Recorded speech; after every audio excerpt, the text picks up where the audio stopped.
जय श्री राम भक्तों। स्वागत है आपका हमारा चैनल देववाणी में। भक्तों, आपको हमारी कथाएं कैसी लगती हैं हमें कमेंट करके ज़रूर बताएं। भक्तों, हमारी कथाओं को लाइक अधिक से अधिक करें, इन्हें शेयर करें और हमारे चैनल को अधिक से अधिक सब्सक्राइब करें। भक्तों, आपसे एक गुजारिश है, हमें इंस्टाग्राम पर फॉलो करें जिसका लिंक डिस्क्रिप्शन में दिया गया है। तो चलिए शुरू करते हैं आज की कथा। जय श्री राम भक्तों, आज हम कथा श्रवण करेंगे एक सेठ और एक निर्धन व्यक्ति की, जिसे सेठ छोटी से छोटी गलती पर भी तंग करता था। आइए कथा श्रवण करें कि कैसे उस निर्धन व्यक्ति ने अपने सेठ को शिक्षा दी। दोस्तों, एक बात है, इस कहानी के प्रति जो भी आपके सवाल हों आप हमें इंस्टाग्राम पर पूछ सकते हैं, जिसका लिंक डिस्क्रिप्शन में दिया गया है। आप उस पर क्लिक करेंगे तो इंस्टाग्राम पर पहुंच जाएंगे। आप अपने प्रश्न वहां पर छोड़ें, हम आपको उत्तर अवश्य देंगे। चलिए कथा की ओर चलते हैं। एक समय की बात है, वीरपुर नगर में एक छोटे से गांव में एक धनीराम नाम का साहूकार रहता था। साहूकार छोटी छोटी बातों पर नाराज हो जाता था। उसका एक नौकर था छंगुरा। छंगुरा के एक हाथ में 6 उंगलियां थी, इसी से उसको सब छंगुरा कहने लगे। एक बार साहूकार की पत्नी अपने मायके गई। घर में धनीराम और उसका नौकर छंगुरा ही थे। साहूकार ने एक दिन छंगुरा से दोपहर के भोजन के लिए बढ़िया सा पकवान बनाने को कहा और स्वयं गद्दी पर बैठकर भगवान की पूजा करने लगा। अभी पूजा अगरबत्ती कर ही रहा था कि हाथ में मटके लिए छंगुरा आया और बोला, मालिक, घर में घी नहीं है, पैसे दे दो। पैसे लेकर वह बाजार से घी लेने गया। घी के मटके दुकानदार को देकर वह मदारी का तमाशा देखने लगा। तमाशा समाप्त हुआ तो उसने घी के पैसे दिए और मटकी लेकर आ गया। साहूकार ने छंगुरा को आते देखा तो पूछा, घी ले आया? इधर ला, जरा चक्कर देखूं तो कैसा है। साहूकार ने घी निकालने के लिए उंगली हंडिया में डाली। ये क्या, ऊपर ऊपर घी था, नीचे दही भरा था। साहूकार ने अपना माथा ठोका, किस बेवकूफ से पाला पड़ा है, मेरे पैसे लुटा आया है। क्रोध में साहूकार ने पास में पड़ी छड़ी उठाई और तड़ातड़ 10-5 छड़ियां छंगुरा को जमा दी। छंगुरा कराह उठा। उसने मन ही मन कहा, एक दिन मैं तुम्हें सबक सिखाऊंगा। ऐसे ही कुछ दिन बीतने पर साहूकार ने छंगुरा से कहा, आज मुझे दावत में जाना है, मेरी नई मोजरी में तेल लगाकर रख देना। जी मालिक, छंगुरा ने उत्तर दिया। सायंकाल साहूकार ने अंगरखा पहना, पगड़ी लगाई और तैयार होकर छंगुरा को पुकारा, अरे ओ छंगुरा, मेरी मोजरी लेकर आ तो। छंगुरा तुरंत तेल का कनस्तर लेकर उपस्थित हो गया। यह क्यों लाया है? साहूकार चिल्लाया। यह रही आपकी मोजरी, छंगुरा ने कहा। कहाँ है? यहाँ तेल के कनस्तर में है, छंगुरा का जवाब था। अब तो साहूकार को अपने पर नियंत्रण नहीं रहा और उसने लात घूंसों से छंगुरा को अधमरा कर दिया। साहूकार तो छंगुरा को दंड देकर वहां से चला गया। छंगुरा बहुत देर तक रोता कराहता रहा और बड़बड़ाता रहा, एक दिन सबक सिखाऊंगा। कुछ दिन बाद साहूकार ने छंगुरा से कहा, मुझे तेरी मालकिन को लेने के लिए अपने ससुराल जाना है, तुझे भी मेरे साथ चलना है। ससुराल ले जाने के लिए मिठाइयाँ, मिश्री मावा ले आना, रास्ते के लिए कचौड़ियाँ रख लेना, बैलगाड़ी को बढ़िया से शुद्ध कर देना। यहाँ से सवेरे सवेरे निकलेंगे। अगले दिन उंगलियों में चमचमाती अंगूठी, गले में सतलड़ा हार, सुनहरे तथा नए नए वस्त्र पहनकर साहूकार बैलगाड़ी में सवार हो गया। मालिक, आपकी अंगूठियां तो खूब चमक रही हैं। हाँ, शुद्ध सोने की बनी हैं। सुनहरी चमक वाली चीजें बहुत कीमती होती हैं, साहूकार ने गर्वपूर्वक कहा। सूरज आसमान में ऊपर चढ़ गया था। साहूकार बैलगाड़ी पर सवार आगे था, पीछे पीछे छंगुरा सामान उठाए पैदल चल रहा था। साहूकार के आभूषणों की चमक से रास्ते में पड़ी मिट्टी भी चमक रही थी। छंगुरा को साहूकार की बात याद आई। चमकने वाली सुनहरी चीजें कीमती होती हैं। उसने रास्ते की चमकती रेत और मिट्टी मुट्ठी में भरकर खाने व मिठाई के थैले में डाल ली।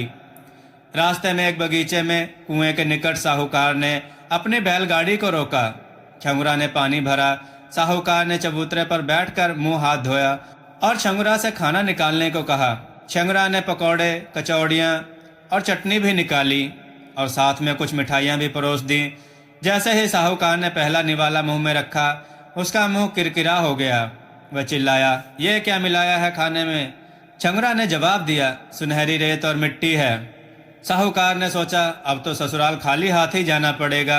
यह सब छंगुरा के करतूत के कारण मेरा सब कुछ व्यर्थ हो गया। सराय आने तक भूखा रहना पड़ेगा। यही सोचकर साहूकार अपने क्रोध पर काबू नहीं रख सका। उसने फिर छंगुरा की जमकर मरम्मत की। छंगुरा कहता रहा, मालिक मैंने क्या किया है, क्यों मारते हो? उसको अपनी गलती समझ में नहीं आ रही थी, पर मन में उसने साहूकार से बदला लेने की बात ठान ली। अब तो इसे सबक सिखा ही दूंगा। वह बोला। सांझ हो चली थी, धुंधलका फैलने लगा था। साहूकार ने सराय में डेरा डाला, आभूषण उतारे, कपड़े उतार खूंटी पर टांग दिए, नहाया, खाना खाया और सो गया। साहूकार को सोता देख छंगुरा को बदला लेने का मौका मिल गया। उसने साहूकार के आभूषण व कपड़े पहने। तैयार होकर उसने वहीं से कुछ मिठाइयाँ खरीदी।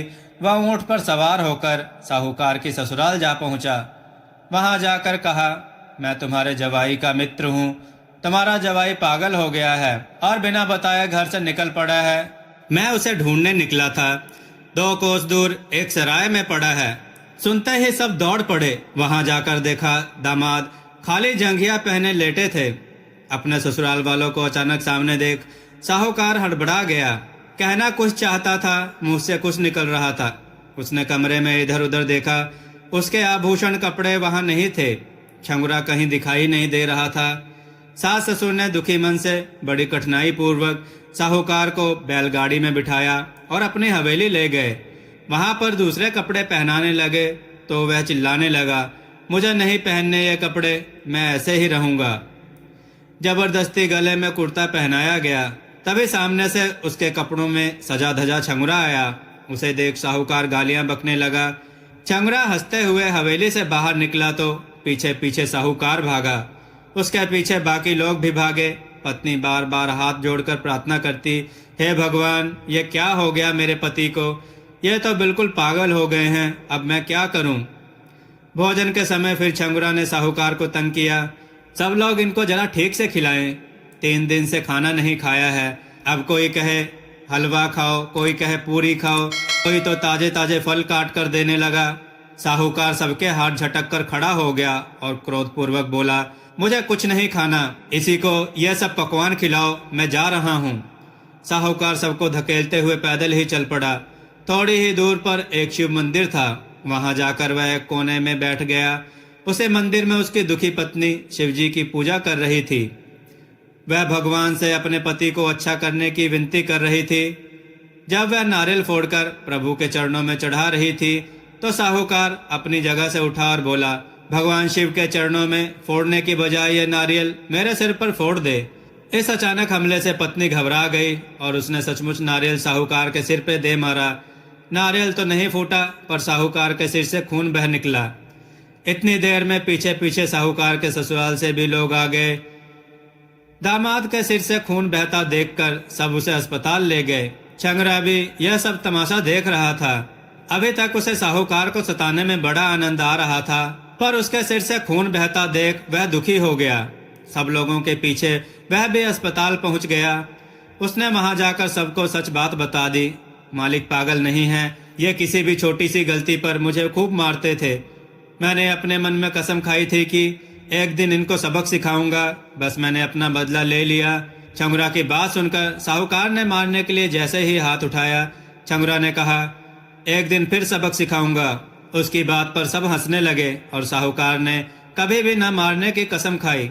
ससुराल वालों ने अपने दामाद और बेटी को कपड़े, आभूषण व मिठाइयां भेंट में देकर वहां से विदा किया। वापसी की यात्रा में छंगुरा बहुत खुश था। अब उसे तंग किए जाने का कोई डर नहीं था। अब उसका और सेठ का जीवन सुखपूर्वक व्यतीत होने लगा। भक्तों, आपको यह कथा कैसी लगी हमें कमेंट में जरूर बताएं। भक्तों, कमेंट में जय श्री राम अवश्य लिखें।